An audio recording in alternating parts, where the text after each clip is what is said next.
বাংলাদেশের সংবিধানের অভিভাবক কে, কিংবা প্রজাতন্ত্রের সকল ক্ষমতার মালিক কে? বিগত ২০ বছরের বিসিএস থেকে শুরু করে যে কোনো প্রতিযোগিতামূলক পরীক্ষার প্রশ্নপত্র খুললে এই প্রশ্নগুলো বারবার দেখতে পাওয়া যায়। কিন্তু এই প্রশ্নগুলোর উত্তর কেবল পরীক্ষার খাতার জন্য নয়, বরং একজন নাগরিকের জীবনের রক্ষাকবচ হিসেবেও কাজ করে। চলুন আজ এই গুরুত্বপূর্ণ দলিলের গভীরে প্রবেশ করা যাক এবং এর মূল বিষয়গুলো একেবারে সহজ করে বুঝে নেওয়া যাক। তো একদম গোড়ার প্রশ্নটা দিয়েই শুরু করি। প্রজাতন্ত্রের সকল ক্ষমতার মালিক আসলে কে? এই একটা প্রশ্নের উত্তরের মধ্যে কিন্তু লুকিয়ে আছে আমাদের পুরো সংবিধানের মূল দর্শনটা। চলুন এই বিশ্লেষণের গভীরে গিয়ে উত্তরটা খুঁজে বের করি। স্ক্রিনের এই চার্টটা একটু খেয়াল করুন। গত ২০ বছরের প্রশ্ন বিশ্লেষণ করে একটা খুব পরিষ্কার চিত্র কিন্তু আমাদের সামনে চলে এসেছে। প্রায় ৩৮% প্রশ্নই এসেছে সংবিধানের সংশোধনী থেকে, যা পরিষ্কারভাবে বুঝিয়ে দেয় যে এটাই সবচেয়ে গুরুত্বপূর্ণ অংশ। এরপরেই আছে নাগরিকদের মৌলিক অধিকার আর সরকারের বিভিন্ন বিভাগের ক্ষমতা। এই ডেটাটা কিন্তু আমাদের প্রস্তুতির জন্য একটা দারুণ রোডম্যাপ তৈরি করে দেয়। কিন্তু সংবিধান জানা ঠিক কতটা জরুরি? এটা কি শুধু কিছু পরীক্ষার নম্বর পাওয়ার জন্য, নাকি এর গুরুত্ব আরও অনেক বেশি? চলুন এবার সংখ্যা দিয়ে এর প্রভাবটা বোঝার চেষ্টা করি। দেখুন, বিসিএস প্রিলিমিনারির মতো একটা বড় পরীক্ষায় প্রায় ১০% প্রশ্ন আসে সরাসরি এই একটা বই থেকে। তার মানে কি দাঁড়ালো? মানে হলো সংবিধানের উপর ভালো দখল থাকাটা সাফল্য আর ব্যর্থতার মধ্যে একটা বড় পার্থক্য গড়ে দিতে পারে। তাই কোনো চাকরি প্রার্থীর জন্যই এটাকে এড়িয়ে যাওয়ার কোনো সুযোগই নেই। এবার চলুন সংবিধানের মূল কাঠামোতে প্রবেশ করা যাক। কিভাবে, কোন পরিস্থিতিতে আর কাদের হাতে তৈরি হলো আমাদের দেশের সর্বোচ্চ আইন, সেই ইতিহাসটা একটু জেনে আসি। এই ৩টা তারিখ কিন্তু একদম গেঁথে ফেলতে হবে মাথায়। ১৯৭২ সালের ১২ই অক্টোবর খসড়াটা পেশ করা হয়, ৪ঠা নভেম্বর সেটা গৃহীত হয়, আর ১৬ই ডিসেম্বর থেকে কার্যকর হয়। মনে রাখতে হবে, যেই দিন এটা গৃহীত হলো অর্থাৎ ৪ঠা নভেম্বর, সেটাই হলো সংবিধান দিবস। আর কার্যকর হওয়ার দিনটা আমাদের বিজয় দিবসের সাথে মিলিয়ে রাখা হয়েছে। এই সংযোগটা মনে রাখলে পরীক্ষায় আর কোনো বিভ্রান্তি হবে না। সংবিধানের পুরো কাঠামোটা মূলত এই কয়েকটা সংখ্যার ওপর দাঁড়িয়ে আছে: ১৫৩টা অনুচ্ছেদ, ১১টা ভাগ আর ৭টা তফসিল। আর এই পুরো দলিলের খসড়াটা তৈরি করেছিল ড. কামাল হোসেনের নেতৃত্বে ৩৪ সদস্যের একটি কমিটি। এই প্রত্যেকটা সংখ্যাই কিন্তু পরীক্ষার জন্য এক একটা সম্ভাব্য প্রশ্ন। আচ্ছা, আমাদের রাষ্ট্রটা চলবে কোন নীতির উপর ভিত্তি করে? সংবিধান ঠিক ৪টি স্তম্ভ বা মূল নীতি নির্ধারণ করে দিয়েছে। এগুলো হল জাতীয়তাবাদ, যা আমাদের ভাষাগত ও সাংস্কৃতিক ঐক্যকে বোঝায়; সমাজতন্ত্র, যার লক্ষ্য হল শোষণমুক্ত একটা সমাজ; গণতন্ত্র, মানে জনগণের শাসন; এবং ধর্মনিরপেক্ষতা, যা সব ধর্মের মানুষের স্বাধীনতা নিশ্চিত করে। এই নীতিগুলোই হল আমাদের রাষ্ট্রের আদর্শিক ভিত্তি। এবার আসা যাক সংবিধানের সেই অংশে যা সরাসরি একজন নাগরিককে ক্ষমতা দেয় এবং তার সুরক্ষা নিশ্চিত করে, অর্থাৎ মৌলিক অধিকার এবং সংবিধানকে সর্বোচ্চ আইন হিসেবে প্রতিষ্ঠা করার বিষয়গুলোতে। অনুচ্ছেদ ৭কে বলা হয় সংবিধানের হৃৎপিণ্ড। এটা খুব পরিষ্কার করে দুটো কথা বলে: ১, রাষ্ট্রের সব ক্ষমতার মালিক হল জনগণ; আর ২, সংসদ যদি এমন কোনো আইন তৈরি করে যা সংবিধানের কোনো ধারার সঙ্গে সাংঘর্ষিক, তাহলে সেই আইনটা সাথে সাথে বাতিল হয়ে যাবে। তার মানে সংবিধানই হল দেশের সর্বোচ্চ আইন, এর ওপরে কিছু নেই। সংবিধানের ৩য় ভাগে নাগরিকদের জন্য কিছু মৌলিক অধিকারের একটা তালিকা দেয়া আছে, যা আদালত কার্যকর করতে বাধ্য।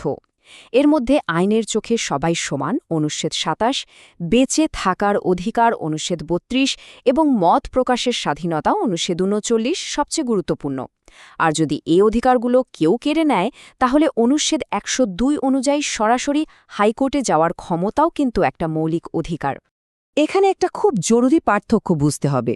ধরুন কারো মত প্রকাশের স্বাধীনতা, যা একটি মৌলিক অধিকার, খর্ব হল, তিনি সরাসরি আদালতে মামলা করতে পারবেন। কিন্তু অবৈতনিক শিক্ষা নিশ্চিত করা, যে একটি রাষ্ট্রীয় মূলনীতি, সরকারের একটা লক্ষ্য, সরকার যদি এটা পূরণে ব্যর্থ হয়, তার বিরুদ্ধে কিন্তু মামলা করা যায় না। এই সূক্ষ্ম পার্থক্যটা পরীক্ষার জন্য খুবই অপরিহার্য। একটা রাষ্ট্রকে যদি একটা গাড়ির সাথে তুলনা করা হয়, তাহলে এর ইঞ্জিন, স্টিয়ারিং আর ব্রেক কারা নিয়ন্ত্রণ করে? সংবিধান অনুযায়ী এই দায়িত্বটা ৩টে আলাদা বিভাগের উপর দেওয়া হয়েছে। চলুন এদের ক্ষমতা আর কাজ সম্পর্কে একটু জেনে নেওয়া যাক। আমাদের আইনসভার নাম হল জাতীয় সংসদ, যার মোট আসন সংখ্যা ৩৫০টি। এর মধ্যে ৩০০টি আসনে সরাসরি জনগণের ভোটে সাংসদরা নির্বাচিত হন এবং বাকি ৫০টি আসন নারীদের জন্য সংরক্ষিত থাকে। সংসদের মেয়াদ হল ৫ বছর। এই ৩৫০ সংখ্যাটা সম্ভবত বাংলাদেশের চাকরির পরীক্ষায় সবচেয়ে বেশিবার আসা প্রশ্নগুলোর মধ্যে একটা। নির্বাহী বিভাগের একেবারে শীর্ষে আছেন রাষ্ট্রপতি, যিনি আমাদের রাষ্ট্রের আনুষ্ঠানিক প্রধান। কিন্তু আসল নির্বাহী ক্ষমতা থাকে সরকার প্রধান অর্থাৎ প্রধানমন্ত্রীর হাতে। আরও সহজ করে বললে, রাষ্ট্রপতি হলেন অভিভাবকের মতো আর প্রধানমন্ত্রী হলেন চালকের মতো। আর বিচার বিভাগের শীর্ষে আছে সুপ্রিম কোর্ট, যা সংবিধানের অভিভাবক হিসেবে কাজ করে। এর দুটো শাখা, হাইকোর্ট বিভাগ আর আপিল বিভাগ। যদি সরকার কোনো নাগরিকের অধিকার কেড়ে নেয় অথবা সংসদ সংবিধানের বাইরে গিয়ে কোনো আইন তৈরি করে, তবে সুপ্রিম কোর্ট সেই আইন বাতিল করে দেওয়ার ক্ষমতা রাখে। অনুচ্ছেদ ৭০ একটা বেশ আলোচিত বিধান।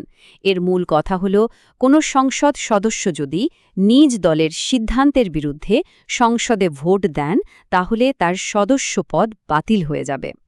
এটা করা হয়েছে সরকারের স্থিতিশীলতা নিশ্চিত করার জন্য, যদিও অনেকে এটাকে সাংসদদের স্বাধীন মত প্রকাশের বাধা হিসেবেও সমালোচনা করেন। আমরা একদম শুরুতেই ডেটায় দেখেছিলাম যে সংবিধানের সংশোধনীগুলো থেকে সবচেয়ে বেশি প্রশ্ন আসে। তো চলুন এখন সেই হট টপিকে যাওয়া যাক আর কয়েকটি ঐতিহাসিক সংশোধনী দেখে নিই। প্রথম সংশোধনে আনা হয়েছিল মুক্তিযুদ্ধের পর যুদ্ধাপরাধীদের বিচারের পথ সুগম করতে। চতুর্থ সংশোধনী দেশের রাজনৈতিক প্রেক্ষাপট বদলে সংসদীয় পদ্ধতি থেকে রাষ্ট্রপতি শাসিত ব্যবস্থায় নিয়ে যায়। আর ত্রয়োদশ ও পঞ্চদশ সংশোধনী এই দুটো যথাক্রমে তত্ত্বাবধায়ক সরকার ব্যবস্থা চালু এবং বাতিল করে, যা বাংলাদেশের রাজনীতিতে বিরাট প্রভাব ফেলেছিল। সংবিধান যেহেতু দেশের সর্বোচ্চ আইন, তাই এটা বদলানোও বেশ কঠিন। সাধারণ আইন পাসের জন্য সিম্পল মেজরিটি যথেষ্ট হলেও সংবিধান সংশোধন করতে হলে সংসদের ২/৩ সদস্যের সমর্থন লাগে, যা কিন্তু একটা বিরাট ব্যাপার। আচ্ছা, অনেক তো আলোচনা হলো, এবার তাহলে নিজেদের একটু ঝালিয়ে নেওয়ার পালা। দেখা যাক এতক্ষণের আলোচনা থেকে প্রস্তুতিটা কতটা মজবুত হল। প্রথম প্রশ্ন, সংবিধান কোন তারিখে গৃহীত হয়? আমরা কিন্তু আলোচনা করেছিলাম যে যেই দিনটা গৃহীত হয় সেটাই আমাদের সংবিধান দিবস। তাহলে সঠিক উত্তর হল ৬ নভেম্বর ১৯৭২। আর মনে রাখতে হবে ১৬ই ডিসেম্বর কিন্তু এটা কার্যকর হয়েছিল। এবং একদম শেষে আমরা যে প্রশ্নটা দিয়ে আলোচনাটা শুরু করেছিলাম, সকল ক্ষমতার মালিক কে, অনুচ্ছেদ ৭ অনুযায়ী এর একটাই উত্তর, জনগণ। এই একটা ধারণাই হল আমাদের গণতন্ত্রের আত্মা আর সংবিধানের মূল ভিত্তি, যা প্রত্যেক নাগরিকের জানা প্রয়োজন।